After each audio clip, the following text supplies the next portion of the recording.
Ada satu kabupaten di Indonesia miskin susah, tapi jamaah hajinya terbanyak. Bupatinya cerita ke saya, Ustadz Somad, ini kabupaten miskin, tapi jamaah hajinya terbanyak. Loh kok bisa gitu Pak Bupati?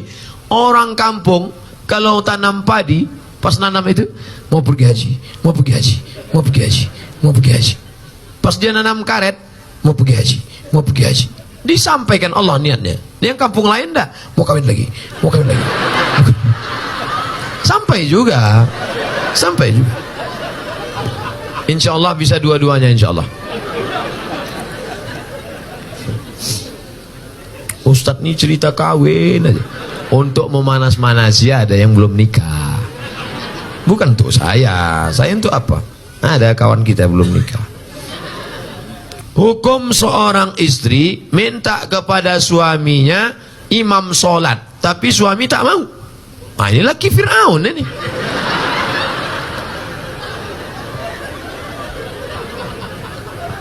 Istri itu tidak meminta, tapi suami yang membangun kan. Suami mengambil air, diperciknya ke wajah ibu, bangun.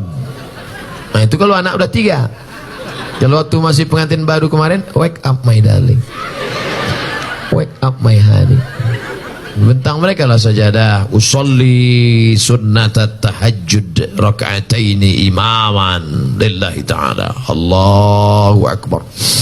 Bismillahirrahmanirrahim.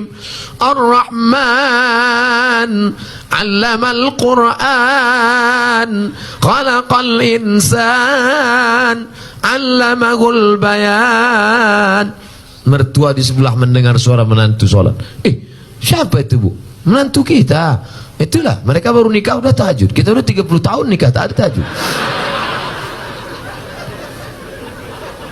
Siapa menantu kita? Itu yang tamat antara tahfiz Quran dari Gayo Luas itu. Masya Allah, amin ya rabbal alamin. Menantu akan datang. Menantu yang sekarang, buka pintu. Mudah-mudahan suami-suami yang belum sholat, mudah-mudahan selesai pengajian nih sholat dia. Ustadz Somad, dulu kusangka kalau nikah sama dia aku bahagia. Pas dia datang meminang, ayahku bertanya, kau PNS? Golongan 3 pak. Apa peganganmu? Itu kunci mobil.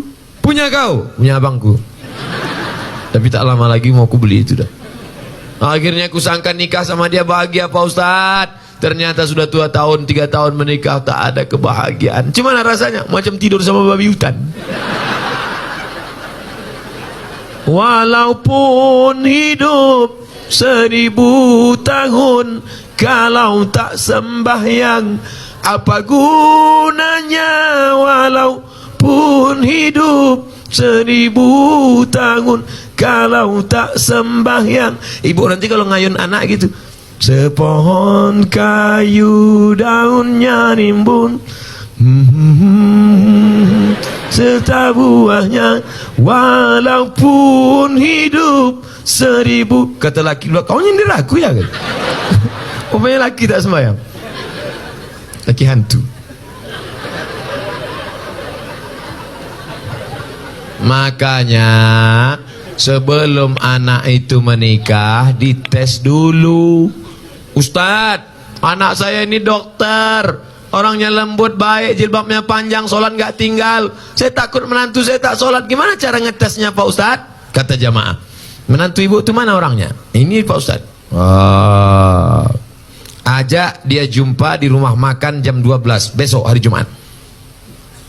Calon mantu, ya bisa kita jumpa jam 12 besok hari Jumat. Mohon maaf ibu calon mertua, siapapun yang mengajak kalau hari Jumat, aku mau sholat Jumat, terimalah dia. Tapi kalau kata dia, oke, jangan terima. Tapi soal ini tak bisa dipakai lagi karena sudah bocor. Nanti ku kasih soal lain.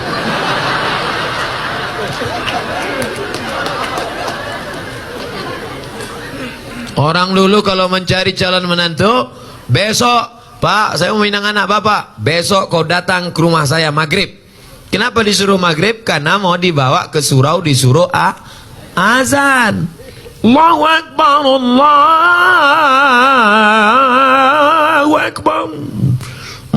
mantap azannya. Samsung. HP. Dulu calon menantu dites azan. Setelah lulus azan, bapak tu pun pura-pura batuk. Bapak tak bisa maju jadi imam nih, tadi minum es 3 drum.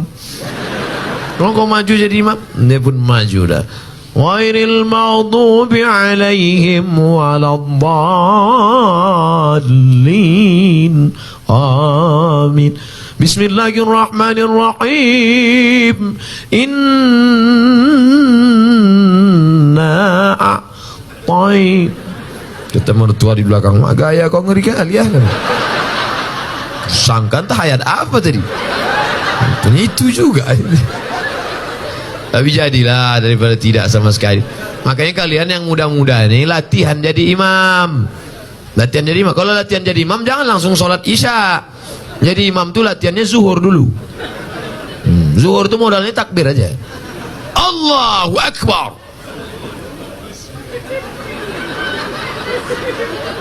Allahu Akbar. Tapi sami Allah ingat juga. Yang pula saking groginya Allahu Akbar. Nanti udah agak-agak kuat mental, udah agak-agak siap ready sudah, baru coba maghrib. Jangan langsung subuh. Subuh memang 2 rakaat, tapi kunut panjang. Maghrib lah mulai coba. Bismillahirrahmanirrahim. Ini sembahyang apa MTQ?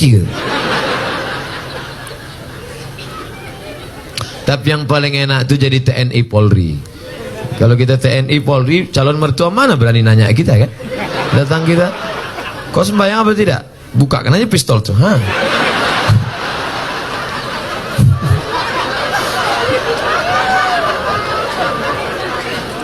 Akad nikahnya pun, aku nikahkan engkau dengan anakku dengan mahar sebentuk cincin emas tunai. Siapa?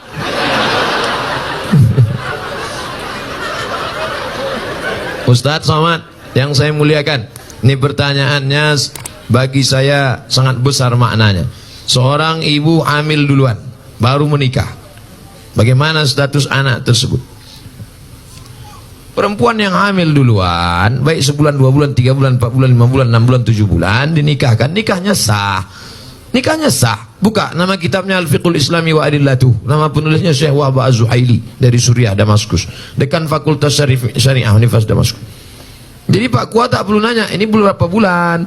Itu bukan pertanyaan Pak Kua, itu pertanyaan dokter. Nikahkan saja. Aku nikah. Dari bunyi tangan calon mertua itu bisa kau tebak itu sudah hamil duluan apa tidak. Kalau yang belum hamil itu lembut dia. Hai menantuku. Itu belum hamil tuh. Tapi kalau hai menantu, ku nikahkan dengan tunai. Usah kau kesini lagi. Aku pijakkan aja muncung kau. Nah itu udah hamil tuh. Nah kalau sudah hamil dia, nikahnya sah. Nanti anak lahir tak usah diulang lagi. Sah. Yang jadi masalah anak nanti lahir tidak boleh pakai bin bapaknya. Pakai binnya siapa? Bin maknya. Bin Fatimah, bin Aisyah, bin Khadijah. Nah, kebetulan nama maknya Tilan. Bin Tilan lah.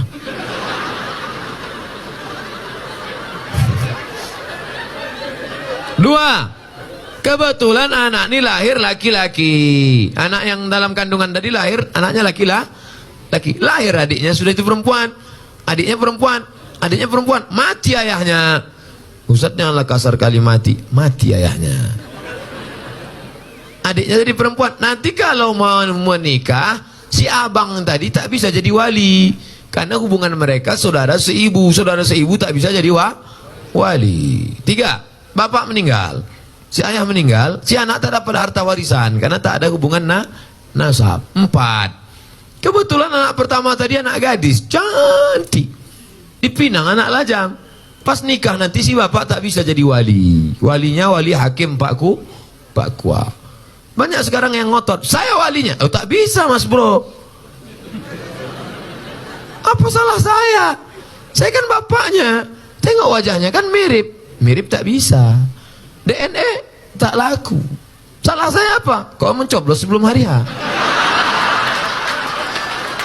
Tak bisa. Maka jaga anak gadis kita. Makanya kalau datang anak lajang, besok hari Jumat, habis hari Jumat hari Sabtu, hari Sabtu malam Ahad anak lajang datang bawa motor.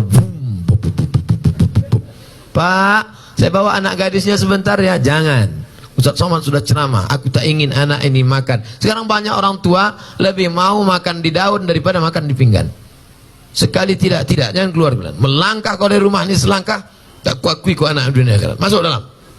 Sebentar aja Pak. Tidak. Nanti kami belikan bapak mie ayam. Abah lah.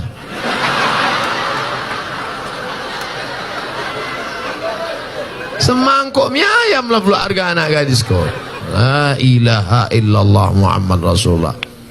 Ibu juga harus sepakat sama bapak. Kalau bapak sudah mengatakan tidak. Sebentar aja, tidak. Sekali tidak. Datang istri dari belakang, kasihlah bang, kita dulu lebih parah dari itu lagi. Inilah yang membuat anak ini rusak. Kalian pun yang lajang-lajang, ini pakai motor, udah dibawa, bonceng sana, bonceng sini, bonceng sana, bonceng sini, gembung masuk angin. Yang mengandung 9 bulan 10 hari laki-laki apa perempuan? Perempuan. Yang melahirkan meregang nyawa laki-laki apa perempuan? Perempuan. Yang ngidam muntah-muntah laki-laki apa perempuan? Maka jaga kehormatan kalian adik-adikku, anak-anakku. Jaga. Tak ada harga kalian. Sekolah aja bagus-bagus. Yang lajang-lajang, yang kalian pacaran. Tak usah kalian pacaran. Emangnya Ustaz dulu tak pernah pacaran? 4 tahun saya di Mesir tak pernah pacaran. Kalau tak percaya tanya sama Ustaz Fadil. Tak pernah Ustaz kan?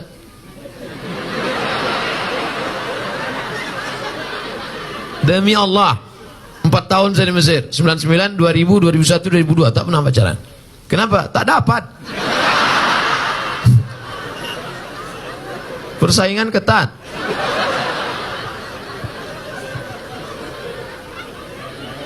Assalamualaikum. Tapi setelah pulang, selesai saya S1 Mesir, saya lanjutkan S2 Maroko. Habis itu saya pulang 2008 saya pulang, lulus PNS, mengajar, Ustadz. Coba tengok komen-komen. Nih lajang-lajang yang ngasih pacaran. Kalian serius saja belajar. Sekolah. Saya tak ganteng macam kalian. Hitam, pesek, kurus, kering, hitam. Coba tengok komen-komen di FB, di Instagram. Ustadz, jadikan yang kedua ya. Tak usah kalian takut jodoh-jodoh itu. Apa kalian takut?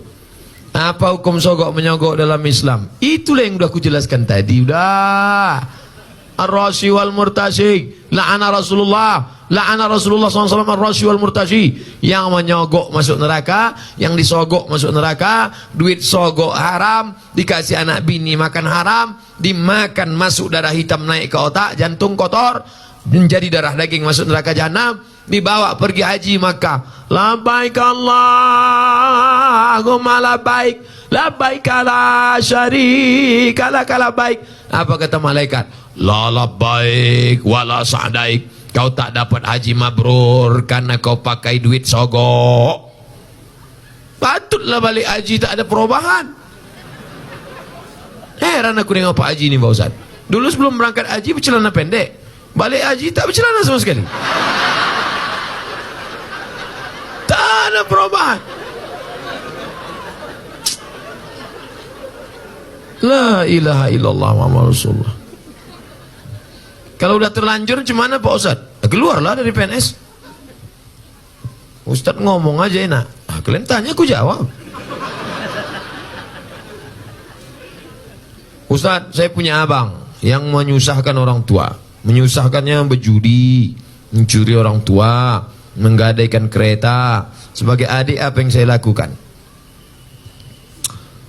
Pulang dari sini, musyawarah engkau sama keluarga.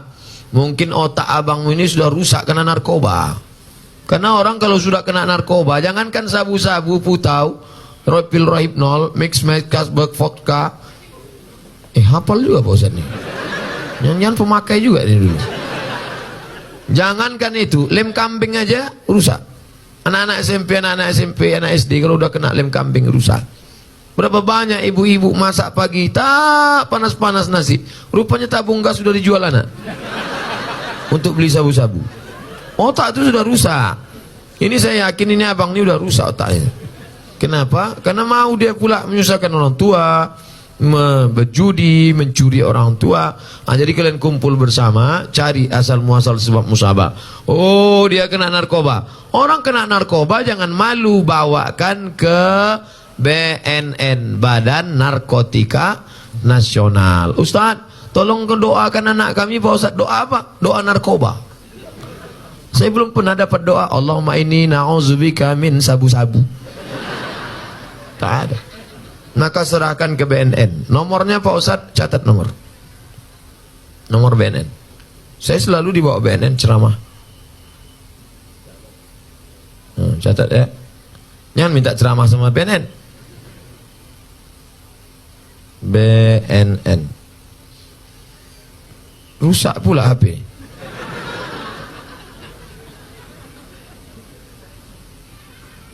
BNN. Catat 08 08 13 11 44 21 93. Nanti rekamannya ada. Telepon dia. Nah, nanti anak bapak tuh, adik abang tuh ditangkapnya. Tangkapnya bos. Banyak yang berterima kasih. Gimana keadaannya sekarang? Alhamdulillah Pak Ustadz. Gimana? Udah ditangkap. Setelah ditangkap diobati dia. Diobati, rehabilitasi, balik dia sehat, bisa lagi sehat dengan kita, bisa bersosialisasi dengan masyarakat. Ini saudara kita, saudara kita. Tapi ada juga yang tidak kena narkoba, dibawa ruqyah. Bawa ke tengku-tengku, ke alim ulama, tuan-tuan guru kita, ke dayah-dayah, di ruqyah. Mungkin dia diganggu jin setan. Setan. Ustaz, suami saya tak sholat, kemarin di ruqyah tak ada respon apa-apa. Berarti tak salah setan. Kadang kasihan juga kita. Kadang-kadang setan ini sikit-sikit setan salah. Sikit-sikit setan salah. Laki tak sembahyang, setan salah. Laki selingkuh, setan salah. Kata setan, aku tak ada, engkau dah dia aja gatal kan. Nanti keluar namanya KPS, Komisi Perlindungan Setan. Saking banyaknya setan disalah-salahkan. Ada bencong LGBT, waktu dibacakan ruqyah, keluar jinnya. Habis itu sehat deh. Itu yang meruqyah namanya Ustadz Saifullah, Ketua ARSY, Asosiasi Ruqyah Syariah Indonesia. Ketuanya Ustadz Junaidi. Setiap provinsi ada di ruqyah. Nah, jadi rupanya ada juga jin itu yang bencong. Masuk dia, begitu masuk melambai dia. Begitu keluar jin itu sehat. Tapi saya tak bisa ruqyah. Jadi ruqyah ini ada ustad-ustadnya. Kadang kita ini ayatnya hafal, pas kita baca jin itu tak mau keluar. Allahu la ilaha illa huwal hayyul qayyum, la ta'khudhuhu sinatun wa la naum. Hai jin, keluar. Tak mau kata dia. Keluar, tak mau. Keluar. Masa setan ngusir setan kata dia. Rupanya perbuatan kita 11-12 sama dia. Pak Ustadz, saya sering memikirkan sesuatu dan tak khusyuk sholat. Bagaimana itu Pak Ustadz? Kata Syekh Ali Tontawi, menjaga khusyuk sholat itu syaratnya 5. Yang pertama, waktu wudhu jangan bercakap.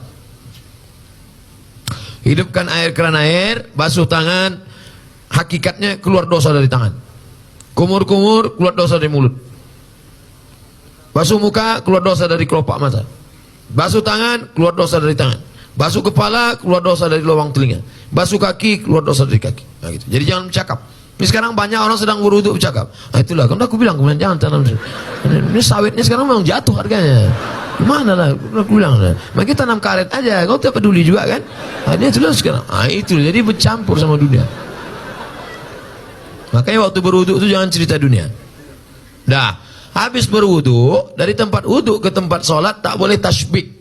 Tasbih itu menjalin jari jemari, keretak. Tak boleh. Makanya jangan tasbih, tak boleh tasbih. Tasbih, subhanallah. Gimana kabarnya anak Syanur yang katanya hamil? Subhanallah.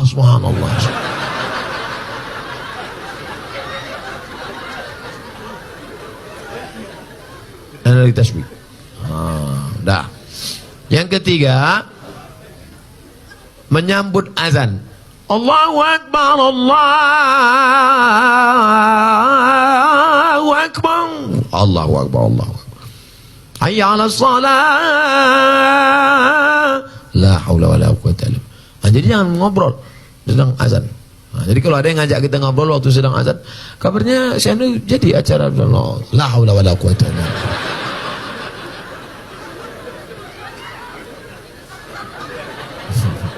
Yang keempat, sholat itu membaca, namanya qiraah, bukan merenung, membaca. Maka dibaca, inna sholati wa nusuki wa mahyaya la syarika lahu.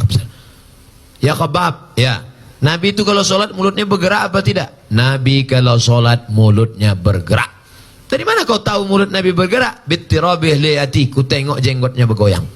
Kenapa jenggotnya bergoyang? Karena dagunya bergoyang. Bismillah. Sekarang banyak orang sholat mulutnya diam ya.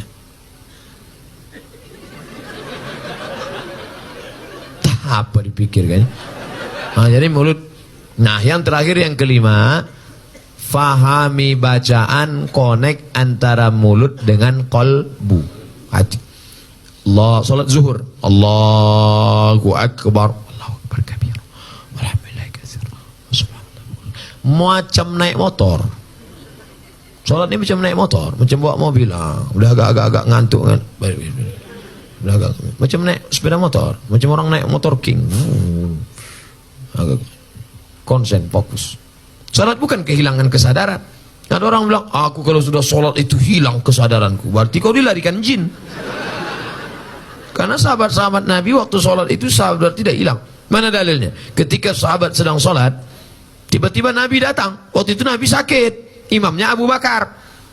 Datang Nabi waktu sahabat sedang sholat, maka sahabat memukul tangan.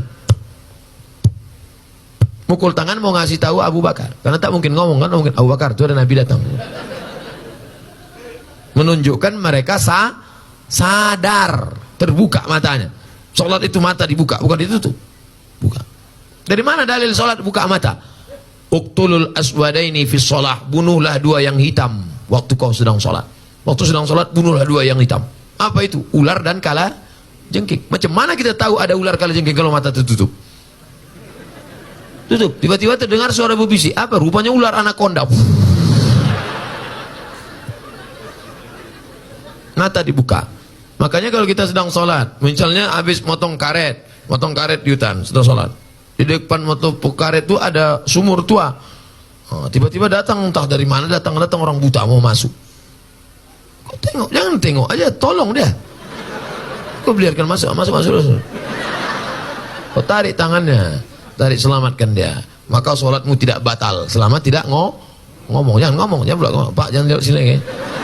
Batal sholat. Sholat bukan kehilangan kesadaran. Siapa bilang sholat kehilangan kesadaran?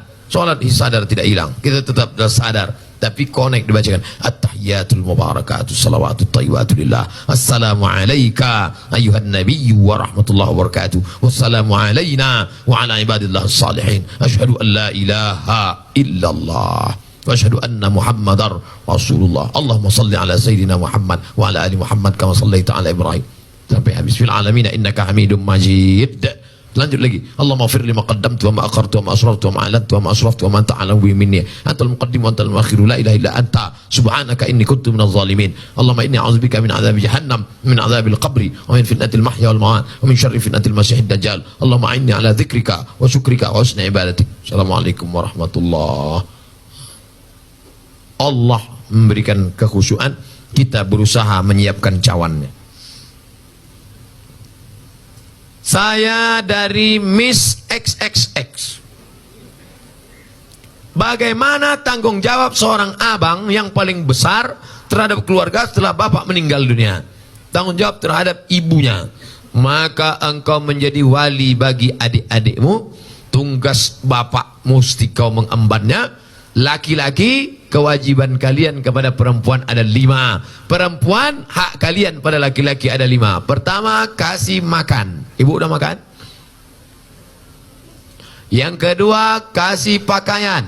Nampaknya pakaian perempuan-perempuan di gaya luas. Karena di tempat lain banyak perempuan yang tidak dikasih lakinya pakaian. dikasihlah rok pendek. Ditarik ke atas, terbuka bawah. Ada juga yang rok panjang, resleting, belum berpasang. Panjang roknya, tapi tidak pasang. Asal lewat, terbuka. Saya tidak nengok, tertampak. Kewajiban kalian pertama, kasih makan. Makan. Yang kedua, kasih pakaian. Yang ketiga, kasih tempat tinggal. Yang keempat, kasih pendidikan. Kalian kasih didik adik-adik kalian. Mak tak usah lagi pendidik, tapi mak juga bawa pengajian. Mak jangan dididik. Kalian yang punya ayah sudah meninggal, tinggal mak, jangan mak pula kalian didik. Balik dari sini, mak duduk sini mak. Assalamualaikum warahmatullahi wabarakatuh. Bukan begitu. Bawa dia pengajian. Mak, ini ada pengajian ini, mak ikut nanti ya. Aslinya kalian mendidik istri, tapi karena tak sanggup, bawa dia pengajian. Yang kelima, perhatikan dia. Sekarang banyak perempuan yang kurang perhatian, akhirnya mencari perhatian. Kalau nampak perempuan pakai gelang kaki sampai 2 biji, kalau berjalan kerincing, nah, itu kurang perhatian. Ingin diperhatikan orang. Makai ini sampai macam punuk onta. Kalau sekedar ikat rambut tak apa-apa. Perempuan yang rambutnya agak panjang, diikatnya pakai karet gula, karet minyak goreng, diikat. Lalu agak apa sedikit, tak apa-apa. Karena kalau tidak diikat, nanti pas membuka muka disangka lakinya sundel bolong. Sekedar diikat tak apa-apa. Tapi ada orang mencari perhatian sampai tinggi ke atas. Pernah kan ada nengok perempuan tinggi ke atas? Dipakai pula tumit 15 cm. Dia yang memakai, kita yang takut jatuh. Pas pergi undang, nengok dia lewat, tinggi tumit segini. 3 kali, jatuh. Nah, oleh sebab itu maka ini banyak perempuan-perempuan yang kurang perhatian. Banyak pula perempuan ketika di rumah macam hantu, di luar rumah macam artis. Ustaz tahu dari mana? Pernah saya datang ke rumahnya, tak kenal saya. Ini siapa? Rupanya topeng berbuka. Inilah alis mata dicukur. Habis gundul. Macam hutan lindung kena potong. Pak salah pakai spidol whiteboard. Sampai di tempat undangan gulai tadi pedas pula. Kipas mati. Keringat meleleh lah. Makanya kalau mau pakai spidol, yakinkan itu permanen. Ini whiteboard meleleh lah. Panas yang ini. Iya. Orang senyum, awak senyum. Yang disenyumkan orang awak. Balik ke rumah jam 9 malam, listrik mati. Assalamualaikum bang. Abang buka pintu, Allahu la ilaha illallah. Malam Jumat pula. La ta'khudhuhu sinatun wa la nawm, lahu ma fis samawati wa ma fil ardi, man dhal ladzi yashfa'u wa la ya'uduhu wa la ya'uduhu hifdzuhuma wa huwal 'aliyyul 'azim. Kenapa hantu ni tak pergi? Bini abang. Inilah gara-gara bini tak mengaji. Tapi insyaAllah di Gayo Lues tak ada ini. Tak ada. Soleh-solehah semua insyaAllah. Coba tengok jilbabnya panjang. Jilbab panjang. Anak kecil aja dia. Tengok anak kecil. Anakku berjilbab. Jilbab panjang. Anak kecil yang nampak cuma 2. Muka sama tapak tangan. Anak kecil berjilbab. Ini di tempat lain dipakailah celana sempit. Celana jeans. Monjerit paha. Tolong. La ilaha illallah. Dipakai pula senam pagi di kantor. Banyaklah pegawai kantor itu error. Di dalam tubuh yang sehat terdapat otak yang cacat. Pagi-pagi instruktur senam, teng teng teng teng teng teng teng teng teng teng. Badannya tak ada juga, biji matanya nih. Apa itu error?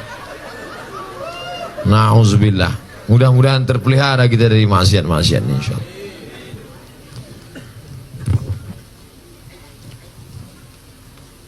Itulah kaji kita pada malam hari ini. Besok pertemuan yang ketiga. 6 SKS saya selama sini. Tadi 2, ini 2, besok subuh. Tadi khusus masalah Quran saja. Tadi fokus masalah Quran. Malam ini mengkaji masalah PNS, tanggung jawab, sogok, ria, riba. Besok subuh kajian kita khusus masalah solat. Solat saja besok kita kaji tentang solat berjamaah. Wah, insyaallah, mudah-mudahan. Ala hazihi niyah wa kulli niyatin salihah. Al-Fatihah. A'udzubillahi minasyaitonir rajim. Bismillahirrahmanirrahim. Alhamdulillahi rabbil alamin. Arrahmanir rahim. Maliki yaumiddin. Iyyaka na'budu wa iyyaka nasta'in. Ihdinas siratal mustaqim. Siratal ladzina an'amta 'alaihim ghairil maghdubi 'alaihim waladdallin. Amin. Allahumma balligh maqasidana. Ya Allah, sampaikan niat baik kami menjadikan Gaya Luas menjadi program 1000 anak-anak hafiz Quran ya Allah. Allahumma la sahla illa ma ja'altahu sahla wa anta taj'alul hazana idza syi'ta sahla. Tidak ada kemudahan kecuali Engkau menjadikannya mudah, maka mudahkan segala cita-cita kami itu supaya tercapai ya Allah. Allahumma ja'al abna'ana wa banatina min huffazil Qur'an wal hafizat. Jadikan anak-anak kami para penghafal Quran. Allahumma ja'al muwazzifina, jadikan para pegawai-pegawai ASN, TNI, Polri kami orang-orang yang istiqamah dalam iman dan Islam. Ya muqallibal qulub, wahai Engkau yang membolak-balikkan hati, sabit qulubana, kokohkan hati ASN, kokohkan hati para TNI Polri kami untuk senantiasa menolong agamamu dalam iman dan Islam ya Allah. Allahumma inna, tolong kami ala zikrika, supaya hati kami ini selalu berzikir mengingatmu, wa syukrika, selalu bersyukur kepadamu, wa husna ibadatik, selalu beribadah dengan ibadah yang baik padamu. Allahumma ja'alil hayata ziyadatan lana fi kulli khair. Kalau Kau takdirkan umur kami panjang, besok pagi masih hidup, jadikan hidup itu sebagai amal soleh ya Allah. Wa ja'alil mauta rahatan lana min kulli syarr. Kalau Kau takdirkan kami harus mati malam ini, biarlah kematian ini membuat kami berhenti dari dosa-dosa ya Allah. Allahumma rzuqna imaman adila, berikan kami pemimpin-pemimpin, wakil-wakil rakyat yang soleh-soleh, yang baik-baik, yang memperjuangkan zakat, yang memperjuangkan busana muslimah, yang memperjuangkan perda syariah, yang memperjuangkan Bank Aceh Syariah, yang memperjuangkan baik, selamat kami dari riba ya Allah. Allahumma aslih syababal muslimin, perbaiki anak-anak muda kaum muslimin, wadfa'na al-ghala' wal waba' wal fahsya' wal riba wal zina. Bil khusus Gaya Luas, selamatkan dari zina, selamatkan dari narkoba, selamatkan dari perbuatan keji dan mungkar. Allahumma akhtim lana bi husnil khatimah wa la takhtim alaina bi su'il khatimah. Allahumma ja'al akhir kalamina inda intihai ajalina, jadikan akhir kalam kami ketika ajal kami sampai, yang terakhir keluar dari mulut kami la ilaha illallah Muhammadur Rasulullah sallallahu alaihi wasallam. Nomor zukna ziarata baitikal atiq, berikan kami rezeki yang halal supaya kami bisa berhaji dan umrah.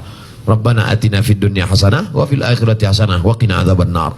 Wa sallallahu ala sayyidina wa maulana Muhammad wa ala alihi wa sahbihi wa sallam walhamdulillahi rabbil alamin. Taqabbalallahu minkum minna wa minkum taqabbal ya karim. Terima kasih segala perhatian.